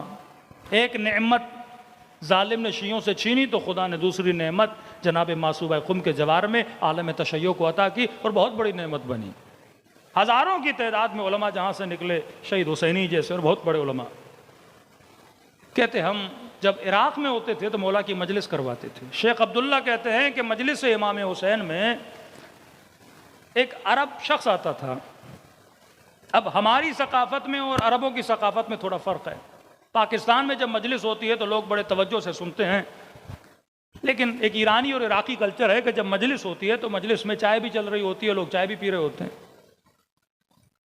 تو کہتے ہیں ایک شخص آتا تھا مجلس میں، مولا حسین کی مجلس ہو رہی ہے، یہ صرف چائے پینے کے لیے مجلس میں آتا تھا۔ 1 کپ چائے کا پیا، 2 کپ چائے کے پیے، 3 کپ چائے کے پیے، 4 کپ چائے کے پیے اور چائے پینے کے بعد چلا گیا۔ نہ مجلس میں روتا تھا، نہ ماتم کرتا تھا، نہ مولانا کو سنتا تھا، نہ جب صلوات بھیجی جاتی تھی کوئی توجہ ہوتی تھی، یہ بس آتا 3 کپ چائے کے پی اور نکل جاتا تھا۔ شیخ عبداللہ کہتے ہیں کہ یہ عادت مجھے اس کی بڑی بری لگتی تھی۔ کہتے ہیں ہم صدام کے آنے کے بعد ایران چلے گئے، 1.5 سال کے بعد میں نے اس مومن کو قم کی مجلس میں دیکھا، اور جب مجلس میں آیا تو وہاں بھی چائے چل رہی تھی اور اس نے پھر چائے کے کپ پینا شروع کر دی۔ میں نے کہا یہ عجیب مومن ہے کہ نہ مجلس صحیح سے سنتا ہے، نہ کوئی نعرہ مارتا ہے، نہ کوئی صلوات بھیجتا ہے، نہ کوئی ماتم کرتا ہے، چائے پہ چائے پی رہا ہے۔ کہہ رہا دل میں میرے اس مومن کے لیے خیال اچھا نہیں تھا کہ یہ کیسا مومن ہے۔ شیخ عبداللہ کہتے ہیں 1.5 سال کے بعد یہ مر گیا۔ اس کی وفات کے 1 سال کے بعد اللہ نے اس مومن کی مجھے برزخ دکھائی۔ ہر کسی کو ہر کسی کی برزخ نہیں دکھائی جاتی۔ کیونکہ اس مومن کا خیال میرے دل میں برا تھا، اور تاکہ میں لوگوں کو بتاؤں کسی مومن کے لیے ایسا نہ سوچا کرو۔ کہ اب عالم برزخ میں کیا دیکھتا ہوں کہ برزخ کے باغوں میں سے ایک باغ میں یہ بوڑھا بیٹھا ہے، اور میں تعجب سے پوچھتا ہوں کہ جناب تم نے ایسا کون سا کارنامہ انجام دیا؟ نہ روتے تھے، نہ ماتم صحیح سے کرتے تھے، نہ مجلس میں صحیح سے بیٹھتے تھے، صرف چائے پی کے چلے جاتے تھے۔ یہ جگہ تمہیں کس نے دی؟ کہا شیخ عبداللہ یہ جگہ مجھے حسین نے دی ہے۔ کہ جیسے روح پرواز کی عالم برزخ میں امام حسین مجھے لے کر آئے، کہ اس باغ میں رہو تا قیامت، جب قیامت ہوگی تمہیں اور اچھی جگہ ہم دیں گے۔ کہتا پھر میں نے کہا شیخ عبداللہ تم نے ایسا کیا کیا تھا کہ امام حسین نے تجھے باغ دیا ہے؟ تو صرف چائے پیتا تھا۔ کہتا یہاں پہ یہ بوڑھا غصے میں آیا، اور اس نے کہا شیخ چائے تو پیتا تھا، لیکن یہ بتا چائے کس کی پیتا تھا؟ کیا میرے گھر میں قہوہ نہیں تھا؟ کیا میرے گھر میں چائے نہیں تھی؟ چائے تو میرے گھر میں بھی ملتی تھی۔ کہ میں صرف مجلس میں حسین کی چائے پینے کے لیے آتا تھا۔ جو اس نیت سے بھی مجلس امام حسین میں آئے کہ میں تھوڑا نیاز کھا کے آ جاؤں، فرماتے امام حسین اس کا بھی اجر ضائع نہیں کرتے۔ اب تصور کرو جو حسین کا ماتم کرے، جو حسین پہ گریہ کرے، جو حسین پہ جان قربان کرے، اس کا اجر امام حسین کیسے ضائع کر سکتے ہیں؟ صلوات پڑھے محمد و آل محمد۔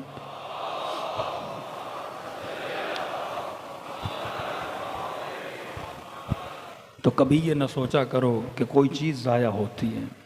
یہ نیٹ ورک کی بنیاد محبت حسین میں کوئی چائے بھی پیے۔ وہ شخص کہتا ہے میں نے اس کو عالم برزخ میں دیکھا، اور امام حسین نے اس چیز کا اسے اجر دیا کہ جب نیاز پک رہا تھا اس نے گھر کے درختوں کی لکڑیوں میں سے ایک لکڑی نیاز کے دیگ کے نیچے رکھی تھی۔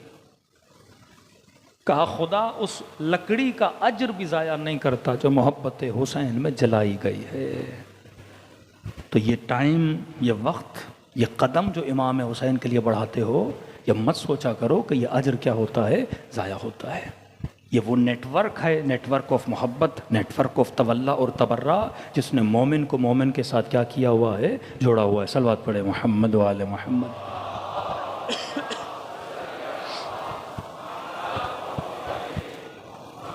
اس قدر کریم تھے میرے آقا حسین کہ بہن کے خیمے میں آئے۔ ہر سال اشارہ دیتا ہوں، فرمائے بہن زینب مجھے وہ کرتا دو جو اماں زہرا نے میرے لیے سیا تھا۔ میں نے کئی برادران اہل سنت کو یہ روایت، دو روایتیں احساس دلایا ہے۔ احساس ہے لیکن سنانے سے احساس اور اجاگر ہوتا ہے۔ کہ غازی عباس فرماتے ہیں اتنا پانی امام حسین نے بھرا کہ میں اس فکر میں تھا کہ مولا یہ پانی ہمارے پینے سے زیادہ ہے، لیکن حکم امام تھا، میں نے پانی بھرا، مصلحت کا نہیں پتہ، کیونکہ یہاں پانی بھرا، آگے نہر ہے، پھر پانی بھرا جائے گا، اور اتنا پانی مولا بھر رہے ہیں جیسے ہم نے نہروں کو دیکھنا ہی نہیں ہے۔ اور غازی عباس فرماتے ہیں جب لشکر ہر آیا اس وقت مجھے احساس ہوا کہ امام حسین پانی اپنے لیے نہیں، ہر کے پیاسے لشکر کے لیے بھروا رہے تھے، پری پلان۔ اور یہ کردار نہ ہوتا ہر کبھی ہر نہ بنتا۔ انسان تو انسان، حیوانات کی فکر امام حسین۔ فرمایا عباس گھوڑے کو جب پانی پلاؤ، گھوڑے کی فطرت ہے جب تک اس کا پیٹ نہ بھرے وہ اپنا سر نہیں اٹھاتا، تو عباس تب تک پانی کھڑا رکھنا جب تک وہ سیراب ہو جائے۔ خدمت کر رہے ہیں ہر کے لشکر کی۔ کہ اتنے میں ہر کو پلایا، گھوڑوں کو پلایا، اونٹوں کو پلایا، سیراب ہو کے سارے بیٹھ گئے۔ دور سے ایک اونٹ پہ شخص جو ہر کے لشکر کا سپاہی تھا، لوہے کی زرہ پہنی ہوئی ہے، شدت کی گرمی، کبھی اونٹ کی اس طرف ڈھل رہا ہے کبھی اس طرف ڈھل رہا ہے۔ امام حسین نے کچھ کو بھیجا دوڑے دوڑے اس کے اونٹ کو پکڑو کہیں وہ گر نہ جائے۔ اس کو لے کر آئے، جب مولا کے قریب پہنچے تو امام نے اس کے اونٹ کی مہار کو تھاما، کہا یا اخ العرب، اے عرب بھائی نیچے آ، کہیں اونٹ سے گر نہ جائے، آپ پانی پیں۔ کہتے ہیں اتنی شدت پیاس تھی اس کے کان کام نہیں کر رہے تھے. امام حسین نے اس کے اونٹ کو بٹھایا، پھر کہا یا اخل عرب، یہ پانی کا مشق لے، پانی پی، کہیں شدت پیاس سے تو مر نہ جائے، شدت گرمی ہے. جلدی جلدی سے اس کی زرہ اتاری، کہ اب بھی ہوش میں نہیں تھا شدت پیاس کی وجہ سے. عجیب روایت کے جملے ہیں کہ خود آقا حسین آگے بڑھے، اس کا سر اپنی گود میں رکھا، گھٹنے پہ رکھا، اپنے ہاتھوں سے حسین نے اسے پانی پلایا.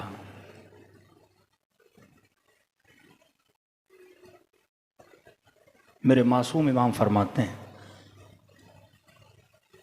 جب ابن زیاد کی دربار میں پوچھا گیا سب سے کہ تو نے کیا ظلم کیا، تو نے کیا ظلم کیا، سب بتایا، کہ ایک شخص نظر آیا، یہ وہی تھا جسے حسین نے پانی پلایا تھا،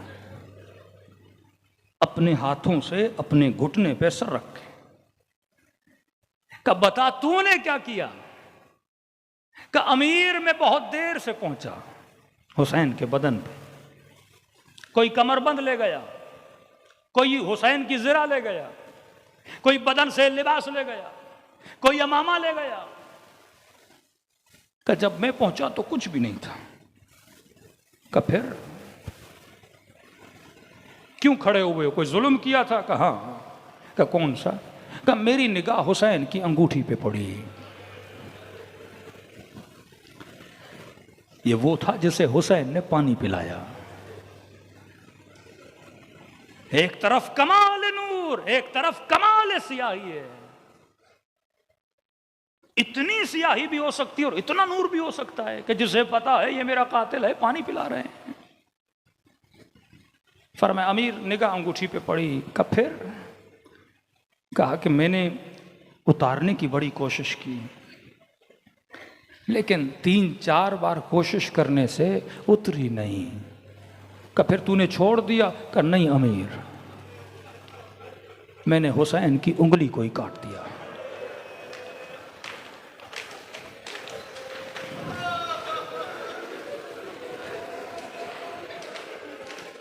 یہ جانوروں سے بدتر معاشرہ، وَإِذَا الْوُحُوشُ حُشِرَتْ، یہ وحشیوں کا معاشرہ. یہ کلمہ بھی پڑھتے تھے، یہ نماز بھی پڑھتے تھے، یہ حج بھی کرتے تھے، یہ زکوٰۃ بھی دیتے تھے. یہ کینسر زدہ معاشرہ اتنا بد ہو گیا کہ جس محمد کا کلمہ پڑھتے تھے اسی کے نواسے کی انگلی کو کاٹ رہا ہے، کھانا کھا رہا ہے، حسین کے ہونٹوں پہ چھڑی مار رہا ہے.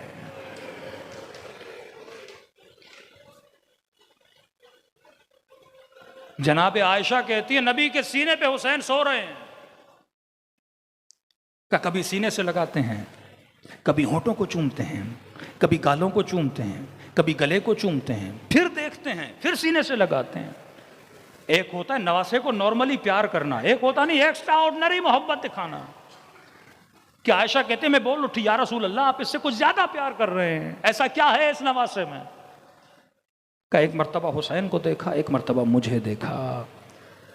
کہا یہ میرا وہ نواسا ہے جسے امت میری بڑی مظلومیت سے قتل کر دے گی. اور کہا کہ عائشہ جو اس کی زیارت کو جائے گا میں اسے اپنے 4 مقبول حجوں کا ثواب عطا کروں گا. کسی صحابی کا حج نہیں، رسول کا حج. کہا یا رسول اللہ 4 حج؟ کا 9 حج. یہاں تک حدیث آئی، کہا جو اس کی زیارت کرے گا اللہ اسے میرے 99 حجوں کا ثواب عطا کرے گا.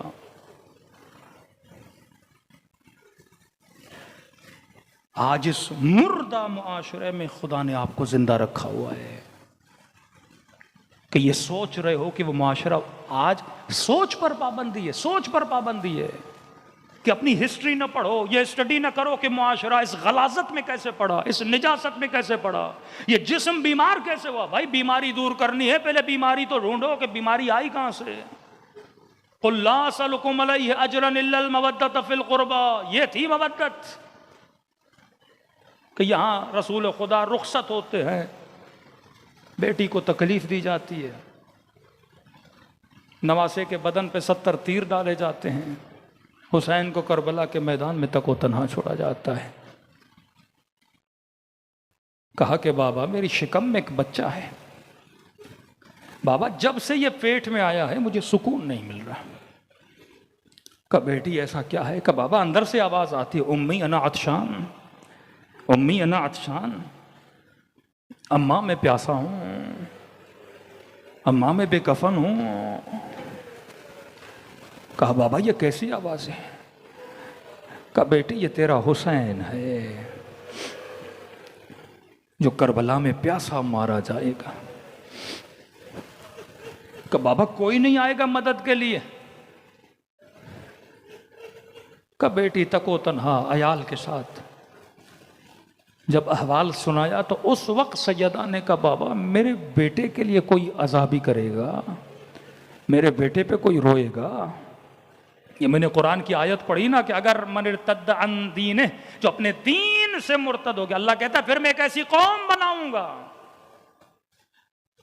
جن سے میں محبت کروں گا وہ مجھ سے محبت کریں گے، کفار کے سامنے ایسے کھڑے ہوں گے، مومنین کے لیے دل نرم رکھیں گے۔ آج استعمار کے مقابلے میں یہ قوم کھڑی ہے، آج ظلم کے مقابلے میں یہ قوم کھڑی ہے، آج وقت کے یزیدوں کے مقابلے میں یہ قوم کھڑی ہے۔ جو اللہ سے محبت کرتی ہے اللہ ان سے محبت کرتا ہے، اور اس آیت کے فوراً بعد آئے ولایت ہے، انما ولیکم اللہ والرسول، یہ نظام ولایت میں رہنے والے ہیں۔ کہ بابا کوئی روئے گا؟ رسول نے فرمایا خدا ایسی قوم بنائے گا جن کے بچے تیرے حسین کے بچوں پہ روئیں گے، جن کے جواں تیرے حسین کے جوانوں پہ روئیں گے، جن کی بہنیں حسین کی بہنوں پہ روئیں گی۔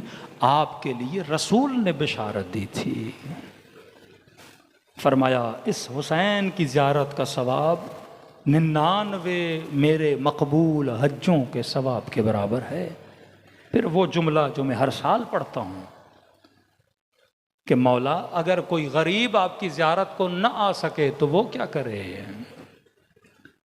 اگر کوئی تنگ دست کربلا نہ جا سکے وہ کیا کرے، یہ مر جائے گا 99 حجوں کا ثواب تو نہیں ملے گا۔ تو امام حسین اس بوڑھے کے خواب میں آئے، فرمایا میں ہوں کریم جو اپنے قاتل کو بھی پانی پلائے، میں تجھے کیسے ثواب سے محروم رکھ سکتا ہوں؟ مولا میں تو کربلا نہیں آ سکتا، بیمار ہوں، پیسے نہیں ہیں، تنگ دست ہوں۔ کہ آ سکتے ہو تو آؤ، لیکن اگر نہیں آ سکتے تو مجھ حسین کو خلوص کے ساتھ سلام کیا کرو۔ کہ مولا 90 حجوں کا ثواب ایک سلام سے؟ کہاں؟ دل متوجہ کرو کربلا کی طرف، ایک نشانی اپنے اندر اگر دیکھو تو سمجھو تجھے ثواب مل گیا۔ مولا کون سی نشانی؟ کہ جب مجھ غریب کو سلام کرو اور سلام کرنے کے بعد اگر نہ چاہتے ہوئے تیری آنکھوں سے آنسو آ گئے، کہ یہ مت سمجھنا یہ تیرے آنسو ہیں، حسین نے تجھے تیرے سلام کا جواب بھیجا ہے۔ ہماری جانیں، ہماری اولادیں حسین پہ قربان، جو کربلا میں بھی ہماری فکر میں تھے، جو اتنے ثوابوں اور رزق کے دروازے مومنین کے لیے کھول کر گئے ہیں، چند لمحوں کے لیے دلوں کو رأس الحسین کی طرف لے جائیں۔ جو کربلا گئے ہیں تصور کریں، ایک مومن نے کہا مولانا جب میں کربلا گیا، اب ہر انسان کی تڑپ ہوتی ہے نا، میں امام حسین کی زری کو دیکھوں تو گریہ کروں۔ کراچی میں حسین سنا، کربلا میں حسین دیکھا، ایک عجیب کیفیت ہوتی ہے۔ سالوں سال سنا حسین ابن علی، حسین ابن علی، کربلا کربلا، اب جا رہا ہے کربلا۔ کہتے ہیں مولانا جیسے امام حسین کی زری پہ نگاہ پڑی، گنج شہداء پہ نگاہ پڑی، وہ کیفیت نہیں بنی رونے والی۔ زری کو چوما، حبیب ابن مظاہر کی زری کی زیارت کی، کہا مولانا کیفیت نہیں بنی۔ اندر ہی اندر میں کڑ رہا تھا کہ جناب روتا کیوں نہیں، وہ کیفیت کیوں نہیں پیدا ہوتی کہ خود بخود آنسو آنکھوں سے نکلے۔ کہتا اسی سوچ و وچار میں تھا، حبیب کی زری سے باہر نکلا، سیدھے ہاتھ پر ایک جالی تھی، اندر لال روشنی جل رہی تھی. کہتا ہے جیسے کوئی کھینچے مجھے اپنی طرف، جیسے کوئی بلائے مجھے اپنی طرف، جیسے کوئی مجھے صدا دے کے ادھر آ. کہتا ہے کھنچتا ہوا اس جالی کی طرف گیا. کہتا ہے مولانا مجھے نہیں پتا نگاہ پڑنی تھی، ایسے رویا جیسے بادل ٹوٹ کے برستے ہیں. محسوس کیا کہ جناب اگر 15 منٹ کھڑے رہے تو اٹیک آ جائے گا. وہ کیفیت میری بن گئی. میں نے کہا مولا بہت ہوا. اتنے میں خادم سے پوچھا کہ یہ کون سی جگہ ہے، ایسا کیا ہے اس جگہ میں کہ میرا سینہ پھٹنے کو آ گیا ہے. خادم نے کہا یہ ہے رأس الحسین. کا کیا مطلب؟ کہ یہ وہ جگہ ہے جہاں گلا کاٹا گیا تھا.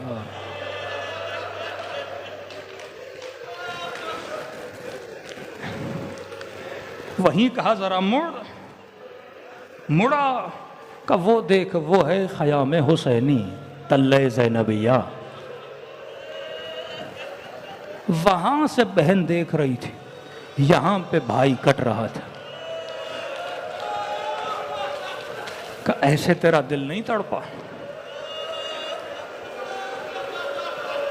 اب فرمایا جب مجھ حسین کو سلام کرو، اگر نہ چاہتے ہوئے آنسو آ گئے، کہ یہ مت سمجھنا یہ تیرے آنسو ہیں، حسین نے تجھے تیرے سلام کا جواب دیا ہے.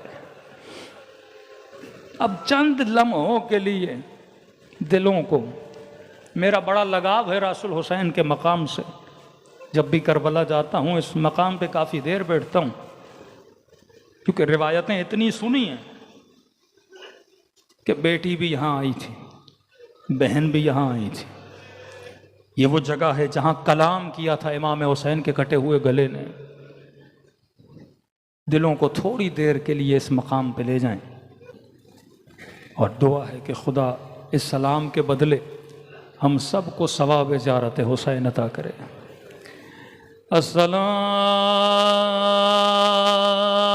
السلام علی الحسین وعلی علی ابن الحسین وعلی اولاد الحسین وعلی اصحاب الحسین. سب مل کے السلام علی حسین کی صدا بلند وعلی علی ابن الحسین وعلی اولاد وعلی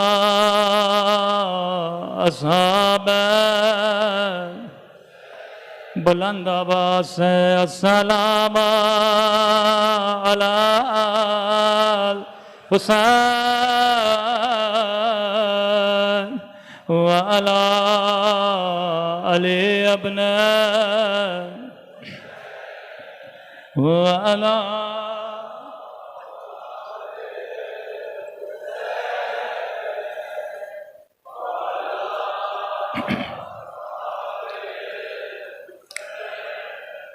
میرا سلام ہو زینب کی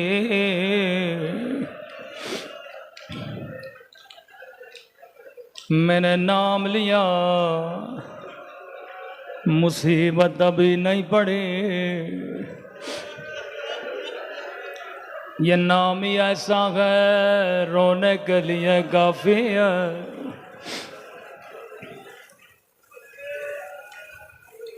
چوتھے امام فرماتے ہیں میرے غریب بابا کو سلام کیا کرو.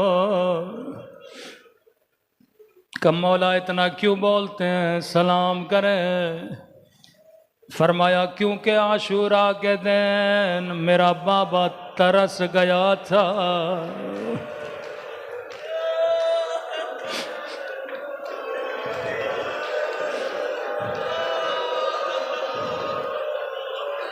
یہ امت ہے، یہ مسلمان تھے۔ کوئی کہتا تھا یہ باغی ہے، کوئی کہتا تھا یہ اسلام سے نکلا ہوا، ترس گیا تھا میرا بابا، کوئی میرے بابا کو سلام کرے۔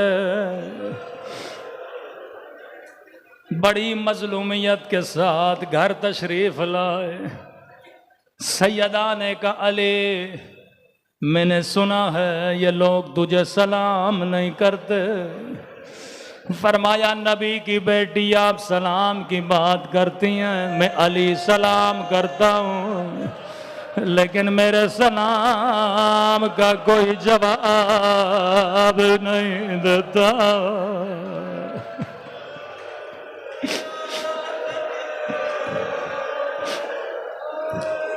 جنہیں جبرائیل سلام کرے، جنہیں میکائیل سلام کرے، جنہیں آدم و نوح سلام کرے،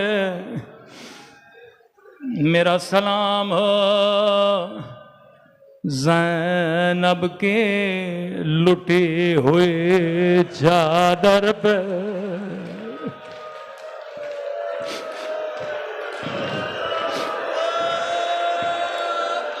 کسی اور مسلمان خاتون کی چادر لٹے وہ بھی مصیبت ہے، لیکن محمد کی نواسیوں کی چادریں لوٹی جائیں۔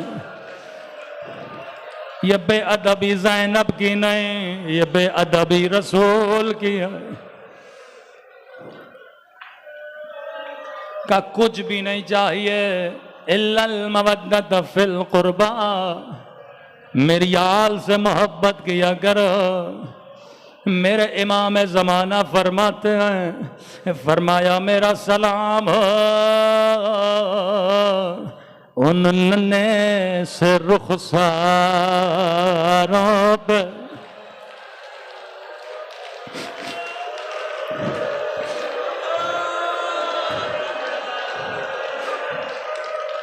اللہ کسی باپ کو یہ منظر نہ دکھائے، بیٹیوں والے اس مجمع میں بیٹھے ہو، فرمایا میرا سلام ہو ان ننھے سے رخساروں پہ، او جن کا رنگ بدلتا رہا،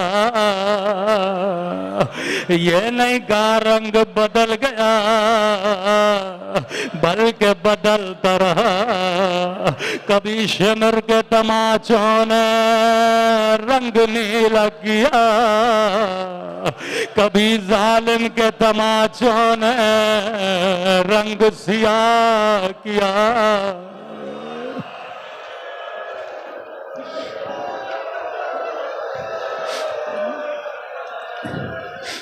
آج پہلی محرم میں سمجھانا چاہتا ہوں مصیبت کی ابتدا کہاں سے ہوئی۔ تھوڑی دیر اپنے ذہنوں کو مدینے لے جائیں۔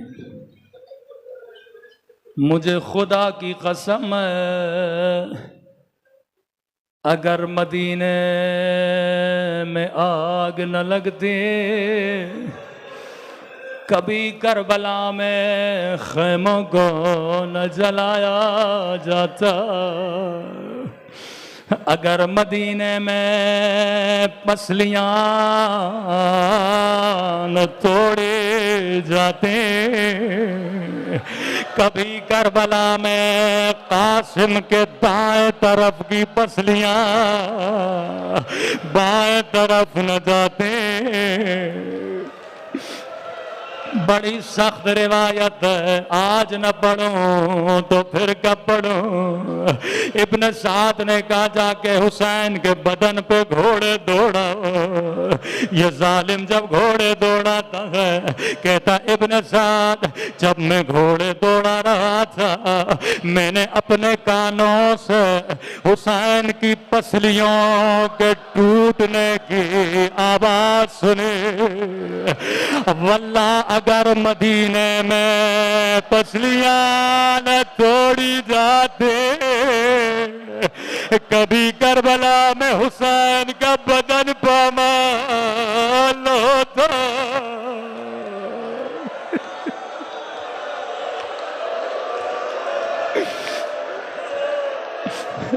مصیبت کی ابتدا مدینہ، مصیبت کی انتہا کربلا، بے ادبی کی ابتدا مدینہ، بے ادبی کی انتہا کربلا۔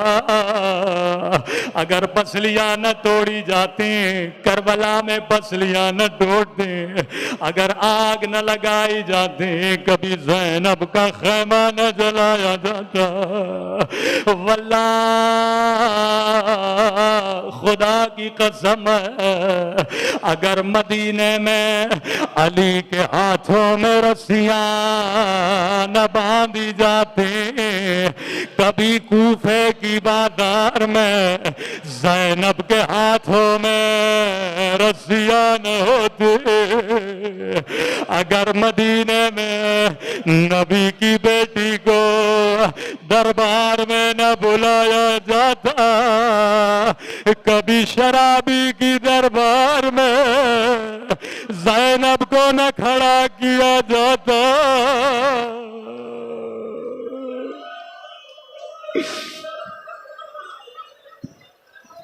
ابتدا مدینے میں ہوئے، انتہا کربلا میں ہوئے۔ امام حسن بڑے مظلوم ہیں یہ میرے مولا، زندگی گزر گئے، مسجد جاتے تھے راستے بدلتے تھے، صحابی نے کہا مولا اس گلی سے چلیے راستہ مسجد کے قریب ہے، کہ زندگی گزر گئی میں اس گلی سے نہیں گزرا، امام ہے حجت خدا ہے، کہ مولا بتائیے ہم بھی اس گلی سے نہ گزریں گے، کیوں نہیں گزرتے؟ فرمایا اس گلی میں اس کا گھر ہے جس نے بند گلی میں میری اماں کو تماچا مارا تھا۔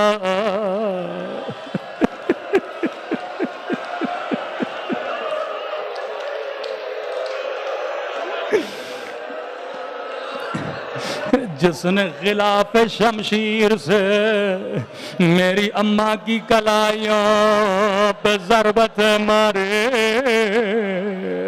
مولا حسن یہ شیعہ پہ قربان، او زندگی گزر گئے کبھی گلی سے نہیں گزرے، مولا تھوڑی دیر کے لیے کربلا آئیے، ایک 4 سالہ بچی ہے بابا کے قاتل کو دیکھ رہی ہے، کبھی کوفے کی بازار ہے، کبھی یزید کا دربار ہے، کبھی ظالم نو کے نیزہ کی انیوں سے حسین کو مارتا ہے، کبھی مولا کے ہونٹوں پہ چھڑی مار رہا ہے۔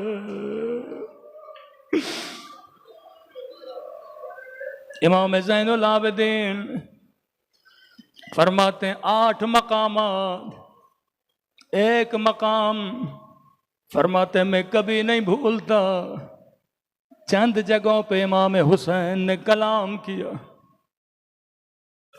ایک اس مسیحی کے گھر میں، دوسرا گودی قتل گاہ میں، تیسرا نو کے نیزہ پہ، یہ 4تھی منزل ہے۔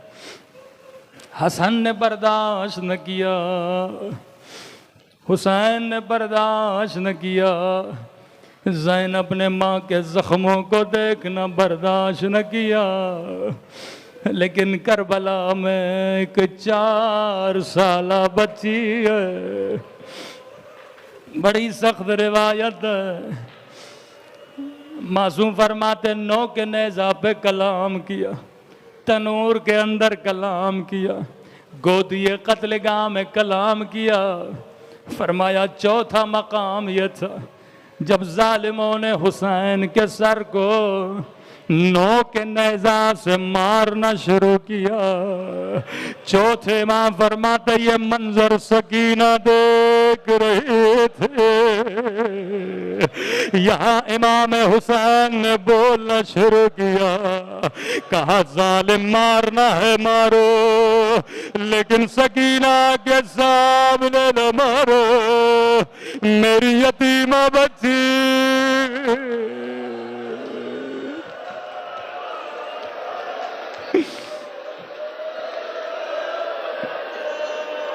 الا لعنت اللہ علی القوم الظالمین.